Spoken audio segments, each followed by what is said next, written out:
Konnichiwa mina, boku wa Jeremy desu. Yoroshiku onegaishimasu. And today is Monday. And as such, it is time for another Sailor Moon Crystal review.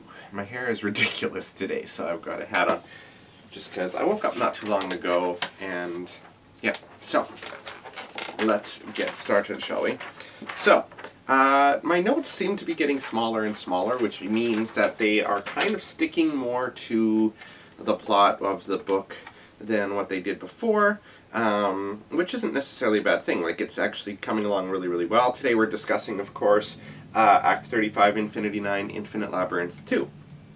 And so, after the events of last week's episode, they actually continue on basically from the ending of it, where Mistress 9 has Chibiusa's Ginzuisho, and she turns it into a little ball, and she eats it, and then all of a sudden it starts glowing, and basically bursts inside of her and gives her all this power. So, the first part of it, right before the opening starts up, is basically just a conversation between Mistress 9 and Pharaoh 90, talking about how the Ginzuisho is much stronger than the Taoron crystal, and Pharaoh 90 actually reaches out with like this hand of energy and destroys, like literally crushes, the Taoron crystal, being greedy over the fact that the Ginzuisho is much, much more powerful. So, that could be their downfall in the end. In the meantime, Chibiusa's body starts to glow, reacting to the Ginzuisho, and so, let's see, what else do I have here? Hotaru, of course, is fighting from the inside. She's held by a bunch of vines, but she's still reaching out and trying to stop Mistress 9 from breaking free, or using all the energy to help the Deathbusters break free. I mean, Mistress 9 is a Deathbuster, I suppose, but anyway.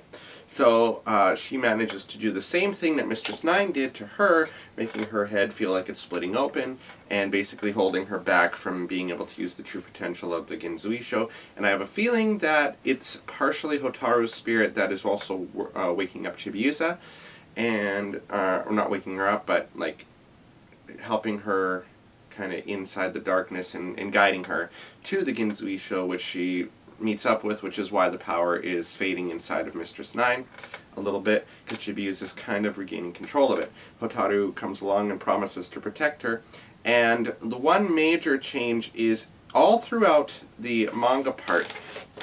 They have Usagi and Hotaru, I don't know if you guys can see, are nude. And nudity is a huge symbolic piece of Sailor Moon overall. And, I mean, the final battle takes place nude in the original Sailor Stars anime, of course symbolic of, instead of getting rid of the soldier part of things and just the pure form of human and all that stuff.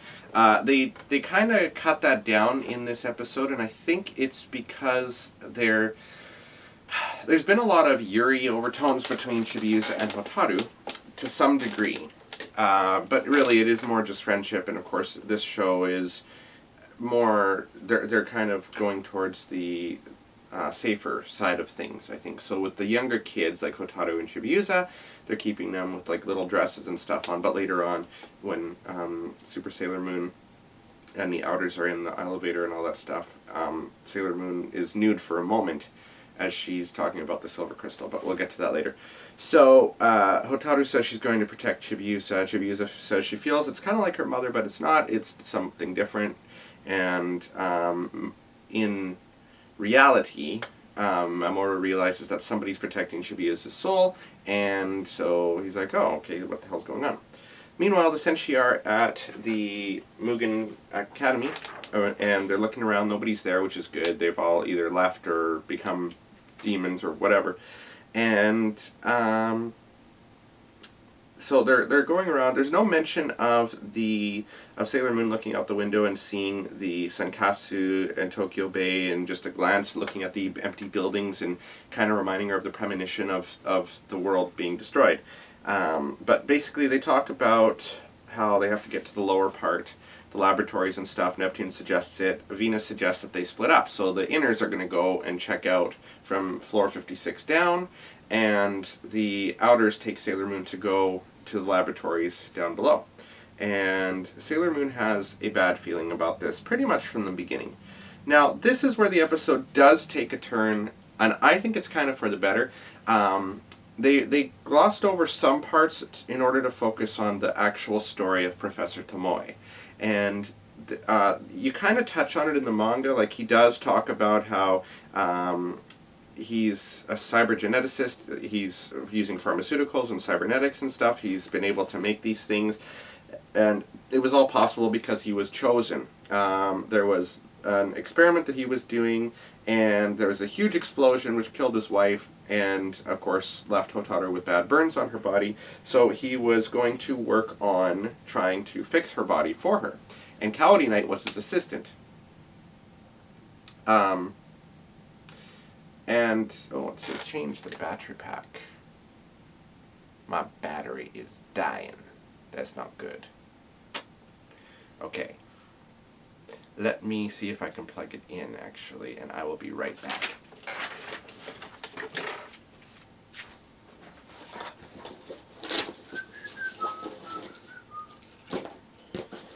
Alright. Just give me one moment. It was fine earlier. I don't know why it's saying that it's not good now, but let's see if I can hurriedly plug this in before the camera dies.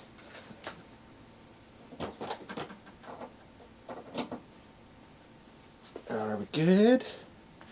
Haha, we are good. Okay. Continuing on from where I was. So, basically, Kaorinite was his assistant. Kaori-kun, as he called her. Now, kun is usually reserved for boys, men, whatever. But in a situation, you can't really say chan, especially if it's somebody in a higher position in Japan.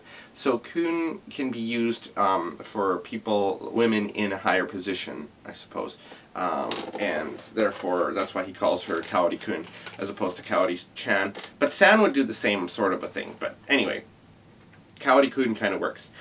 And so there's a thunderstorm, and Kaori-kun gets hit by this lightning strike, and it turns out that Pharaoh 90's descending down and actually puts a diamond egg in her forehead, which is really kind of creepy to watch. Now, this is a huge extended scene. Like, basically, this is what we get of it in the manga, but it's like probably what, a 5-minute scene in the anime, which is really good. And so Kaorinite pledges her allegiance to Pharaoh 90 right in front of the professor. And he sees the power that she has, so he actually is offered a diamond egg as well, and actually eats it, and becomes this hybrid himself.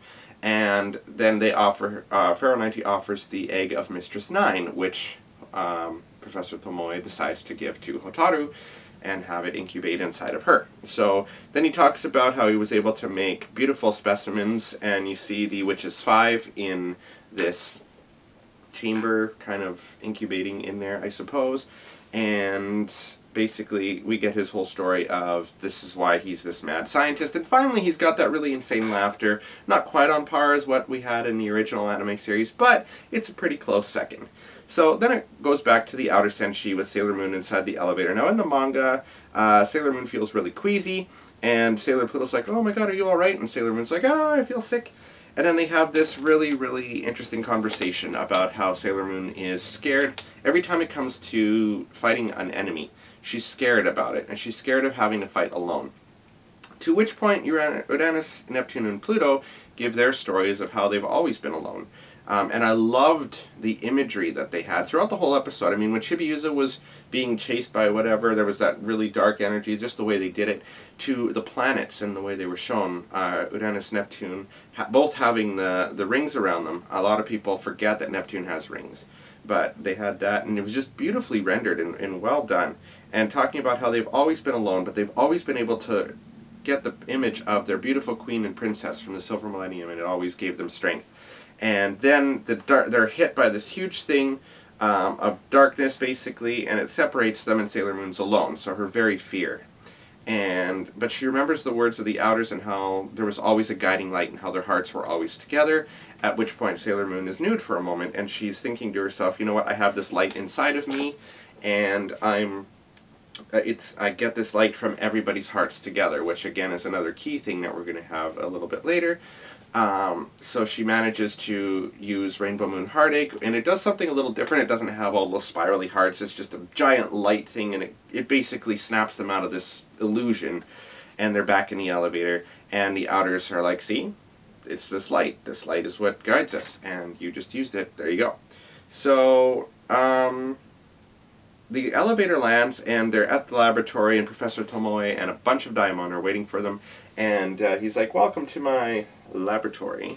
And they have this huge attack, basically, where we have Submarine Reflection by Neptune, Chronos Typhoon again. This time the voice actress seems to be just a little bit more, what do you call it?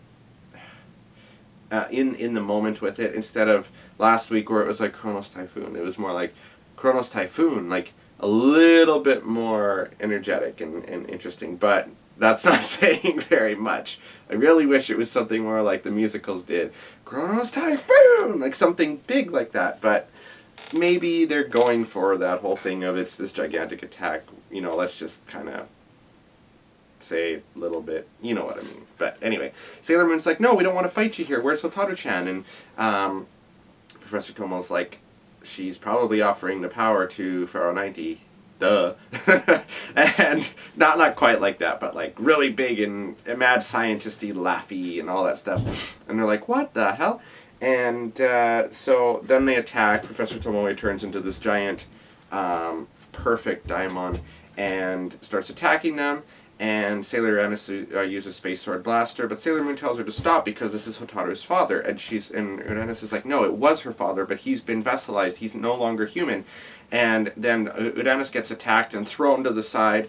Sailor Moon is still really conflicted. Neptune's like, use your rod. And she's like, but, Hotaru, And then she's like, oh, Hotaru. And she's really visibly upset about what she's going to do. But she does Rainbow Moon Heartache, and in a lackluster kind of scene, it just, boom, he's gone. Just destroyed completely. And maybe that's just, not so much lackluster, it's just that's the power of Rainbow Moon Heartache, which is really, really good. So, all of a sudden they feel something is coming. This is something from down below, which is Pharaoh 90, of course, gaining power. And Pluto has this new power that I had forgotten about, and it's very much like Sailor Saturn's Silent Wall, but it's the Garnet Ball, which is a protective force field. And so it collects them all, and it basically transports them out of the building and outside. And Sailor Moon's brooch starts to react, and she realizes that something is about to happen and the other four are in trouble. This thing comes exploding out of the building. The four inner senshi get basically blown all over the place, and Sailor Moon's super transformation disintegrates into just regular Sailor Moon, and she realizes that something really bad has just happened to the inner senshi. So we don't have a huge story with the inners this week. It's mostly Sailor Moon and the outers bonding, and which is okay. I mean, that's pretty much what this whole arc is about, is the outer senshi anyway. So of course it's going to kind of push the inners off a little bit, but it's, you know, it does focus more on the outers, and we'll see them kind of come back to work together in the Dead Moon Circus arc, with the inners, of course, coming back to the front again, and then the outers will join later on, which is also something I'm really looking forward to if Crystal gets to that point, because the outers weren't really in Super S at all, except for that one special with Uranus and Neptune and the Puppet Master, and then the first 6 episodes of Stars, which kind of finishes off the Dead Moon Circus arc, but that was like an afterthought sort of thing. So they see this thing coming along, and there's Pharaoh 90, he's coming out of the temple, which is shooting up through the building, basically, and Mistress Nine is like, haha, I'm here, we're here, bitches, we're gonna get you, my pretties, and your little cats, too, haha, and that's where it ends. And then the porn music comes on, the tuxedo porn music, again, so, and that finishes the episode. So, very, very good. We've only got 2 more episodes left after this, and then, I don't know if it's continuing on into the Dead Moon Circus arc, or if they are going to take a break and do Dead Moon Circus next year or sometime later this year. There's really been no announcements, but we're coming to the end of the episodes that we were told were going to be happening. So yeah. That's it. Anyway, I hope you enjoyed the episode if you get a chance to watch it. Hope you enjoyed the reviews as well. And I will see you guys, well, tomorrow, because I'm doing my video a day thing for the month of June. So, Jamata Mina, have a wonderful day. Bye-bye.